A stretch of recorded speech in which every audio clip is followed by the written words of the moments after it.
চেষ্টা করেছি, কিন্তু দুঃখের বিষয় আজ ঢাকা, চট্টগ্রাম, খুলনা, রাজশাহী, রংপুরে আমার ভয়ে রক্তের রাজপথ রঞ্জিত হয়েছে।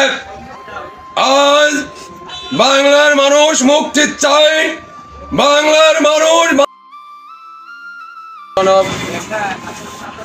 মহান নেতা বঙ্গবন্ধু শেখ মুজিবুর রহমানের জন্ম শতবার্ষিকী উপলক্ষে আজকে এই সিলিমপুর মোড়ে দাঁড়িয়ে আমি রফিকুল ইসলাম, সিএনজি চালক, বঙ্গবন্ধুর আদর্শর ব্যতিক্রম ফেরিওয়ালা, কিছু সময় আমি মানুষের অনুরোধে এই 7ই মার্চের ভাষণ আমি শোনাতে চাই।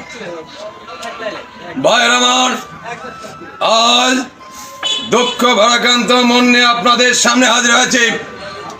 আপনারা সবই জানেন এবং বোঝেন, আমরা আমাদের জীবন দিয়ে চেষ্টা করেছি